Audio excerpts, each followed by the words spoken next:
Noor Warsame is a prominent and well-respected imam, which is the leader of a mosque in Australia's Islamic community, similar to a priest or a rabbi.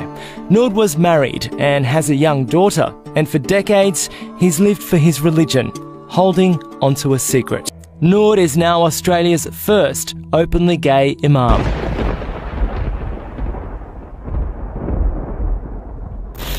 ہمارا معاشرتی نظام بھی تلپٹ ہو جائے، درہم برہم ہو جائے، ہماری اقدار بھی ختم ہو جائے، ہمارے ہاں بھی عورت اور مرد بالکل برابر ہونے کے مدعی ہو کر میدان میں آ جائے، عورت مرد بن جائے، مرد عورت بن جائے، مردوں کی شادیاں ہو جائیں کہ ایک مرد شوہر اور ایک مرد بیوی اور رجسٹر ہو جائے شادی، لیسبینز کی شادیاں ہو جائیں کہ ایک عورت شوہر ایک عورت بیوی اور رجسٹر ہو جائے، ساری اخلاقی اقدار کو اس طریقے سے انہوں نے ملیہ بیت کر دیا ہے۔ البتہ ابھی یہ تیسرا معاملہ کچھ عالم اسلام کی حد تک ابھی پورا ان کا پروگرام مکمل نہیں ہو سکا۔ یہ ہے آسٹریلیا کا سب سے پہلا اوپنلی گے امام۔ جی ہاں، آپ نے صحیح سنا، ایک امام مسجد جو کہ گے ہے، یعنی ہم جنس پرست ہے۔ استغفر اللہ۔ ویسٹرن میڈیا نے سٹوری کو بہت زیادہ کور کیا ہے، خاص طور پر یورپ کے اندر رہنے والے مسلمانوں کے لیے جو کہ مسلم ملکوں کے مقابلے میں اپنے دین سے زیادہ اٹیچ نہیں ہوتے۔ اصل مقصد ہے ان کو اسلام کے بارے میں کنفیوز کرنا، ایک حلال اور حرام یا بدترین گناہ کا مکسچر بنا کر ویسٹرن ملکوں کے مسلمانوں کو برین واش کیا جا رہا ہے۔ کبھی ان سے پبلکلی اس بات پر ڈیبیٹ کروائی جا رہی ہے کہ ایک شخص مسلمان اور ہم جنس پرست ایک ہی وقت کے اندر کیوں نہیں ہو سکتا۔ It says that is prohibited. It's a choice at the end of the day. You can choose to be a Muslim or you can choose not to be. It doesn't say in the Quran that it's prohibited. What is prohibited is the act.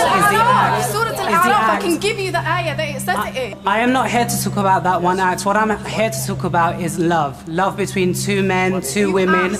When will it be okay and accepted to be gay in Islam? That is not. It's a loaded question, but I'm sorry. You either be gay or you be Muslim. No one is forcing you to be a Muslim. اس وجہ سے نہیں ہو سکتا کہ جیسے positive اور negative ایک ساتھ نہیں رہ سکتے، پاکی اور ناپاکی ایک برتن میں ایک ساتھ نہیں رہ سکتی، بلیک اور وائٹ ایک نہیں ہو سکتے، اسی طرح سے ایک حرام کام اور مسلمان ایک ساتھ نہیں ہو سکتے، اور وہ بھی عام مسلمان نہیں بلکہ ایک امام مسجد جو کہ کئی سو لوگوں کی امامت کرواتا ہے۔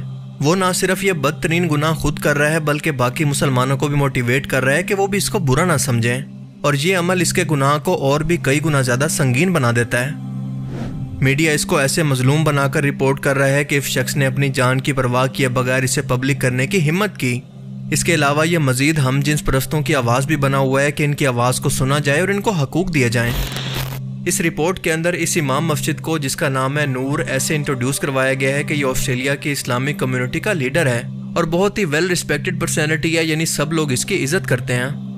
آپ اندازہ کریں کہ ایک ایسے شخص کی عزت کرتے ہیں جو کہ اللہ کے حکم کی مخالفت کے اندر نہ صرف گناہ عظیم کر رہا ہے بلکہ اسے باقی دنیا تک بھی پروموٹ کر رہا ہے، حالانکہ حقیقت میں ایسے شخص کا کام باقی لوگوں کو بھی اس طرح کے گناہ عظیم سے بچانا اور اسلام کی تبلیغ کرنا تھا۔ اور as expected B B C نے تو اپنی اس رپورٹ کے اندر اس کو یہ کہہ کر انٹروڈیوس کروایا کہ یہ شخص کئی زندگیوں کو بچا رہا ہے، یعنی ہم جنس پرستوں کی زندگی کو۔ اپنی مظلومیت کو بیان کرتے ہوئے یہ شخص کہتا ہے کہ میرا مذہب اس معاملے کے اندر بہت ہی کنزرویٹو ہے اور وہ اس سب کو برداشت نہیں کرتا، حالانکہ ہم جنس پرستی تو نیچرل ہے لیکن میرے مذہب کے اندر اس کی سزا موت ہے اور یہ بہت ہی بڑا ظلم ہے۔ ایسے لوگوں کے بارے میں بس اتنا کہنا چاہوں گا، تو جینیس کے برینز کو نکال کے ہم بازار میں بیچیں گے تو بہت اچھا پرائس آئے گا، کیونکہ یہ انیوز برینز ہے، ہم استعمال ہی نہیں کیے۔ ہم جنس پرستی کا تعلق ہے مینٹل النس کے ساتھ، یہ کوئی نیچرل عمل نہیں ہے، کیونکہ اگر ایسا ہوتا تو اللہ تعالیٰ انسانوں کو جوڑوں کے اندر یا پھر کپل کے اندر کبھی پیدا نہ کرتا، ایک ہی جنس کو پیدا کرنا کافی تھا۔ اس کے بعد یہ کہتا ہے کہ میں چاہتا ہوں کہ میرے مذہب کے اندر یہ فرق بالکل ختم ہو جائے اور ہم جنس پرستوں کو بھی قبول کر لیا جائے، میرے سماج کے لوگ مسلم ہم جنس پرستوں کو قبول کریں اور انہیں بھی عام مسلمانوں کی طرح حقوق دیں۔ ان شارٹ یہ شخص سیدھا سیدھا اللہ کو چیلنج کر رہا ہے کہ تم نے تو یہ قانون ہی غلط بنایا ہے، یا معاذ اللہ خدا کو اس شخص جتنی بھی عقل نہیں ہے، کیونکہ وہ خدا اوپنلی اسے ایک بدترین گناہ کہہ کر اس سے بچنے کا حکم دیتا ہے۔ اس ویڈیو کے اندر ایسے نوجوان گے لڑکوں کا انٹرویو دکھایا گیا ہے جو کہ آسٹریلیا کے اندر رہ کر مسلمان ہو کر اپنی شناخت کو چھپاتے ہیں تاکہ انہیں اپنے گھر والوں کی طرف سے مار نہ دیا جائے یا پھر قتل نہ کر دیا جائے۔ اور اس ڈاکومنٹری کے تھیم کے مطابق یہ بہت ہی مظلوم لوگ ہیں، جن میں سے ایک کا نام ہے محمد اور دوسرے کا نام ہے مصطفیٰ۔ یعنی چن کر رسول صلی اللہ علیہ وسلم کے نام کی توہین ان لوگوں کے نام کے ساتھ جوڑ کر کی جا رہی ہے. Mustafa and Muhammad, not their real names, are both gay and Muslim.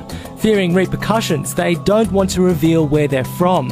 Mustafa came to Australia to escape his family, and Muhammad lives with his parents here. اور اس کے بعد ایک مسلمان لیسبین لڑکی کو دکھایا جاتا ہے جس کا نام ہے صوفی اسماعیل. لیسبین کا مطلب جن عورتوں کو مردوں کی بجائے عورتوں سے ہم جنس پرستی کرنا یا پھر تعلقات رکھنا پسند ہو. یہ امام مسجد ان لوگوں کو چھپ کر مسجد کے اندر انڈر گراؤنڈ میٹنگز کرواتا ہے جن کی تعداد ٹائم ٹو ٹائم بڑھتی جا رہی ہے اور اس وقت ان کی تعداد 500 کے قریب ہے.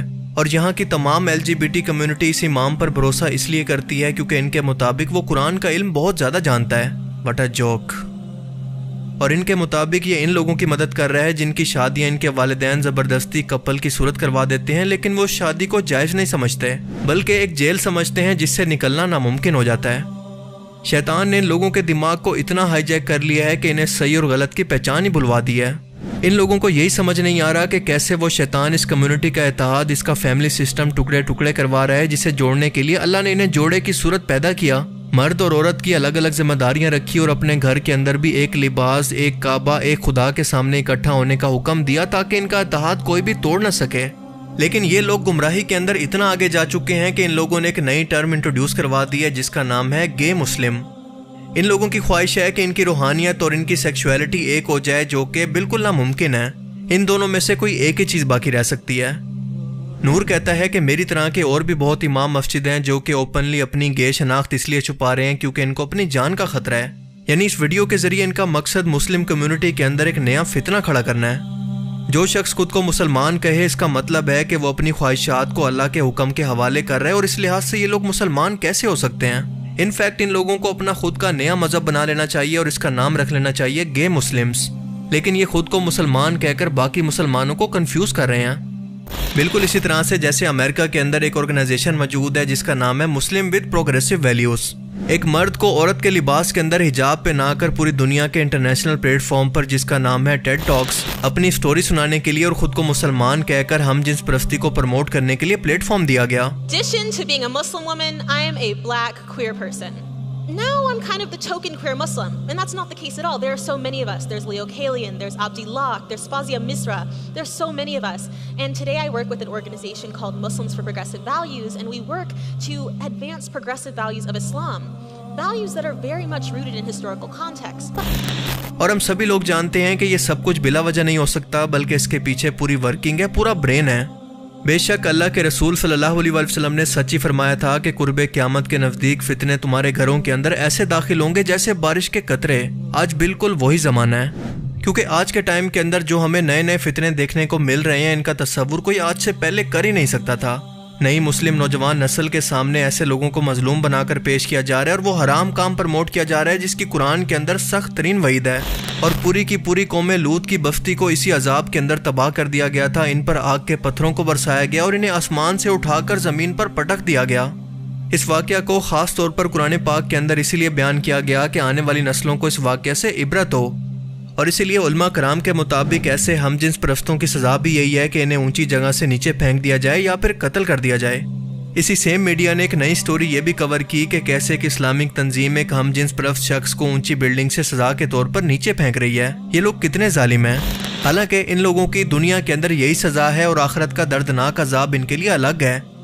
خاص طور پر ویسٹ کے اندر رہنے والے مسلمان پیرنٹس اپنے بچوں پر، ان کی دوستیوں پر اور وہ کیا دیکھ رہے ہیں اس پر خاص طور پر نظر رکھیں. جیسے بھی ممکن ہو فزیکلی یا پھر آن لائن انہیں بچپن سے ہی قرآن کی تعلیم اور اس کی تفسیر سمجھائیں. انہیں جدید دور کے فتنوں کے متعلق آگاہی دیں ورنہ کہیں ایسا نہ ہو کہ یہ آگ آپ کے گھر تک بھی پہنچ جائے. کہیں ایسا نہ ہو کہ یہ اولاد آپ کے لیے صدقہ جاریہ بننے کے بجائے فتنہ نہ بن جائے. اللہ تعالی ہمیں سمجھنے کی اور نیک عمل کرنے کی توفیق عطا فرمائے. آمین.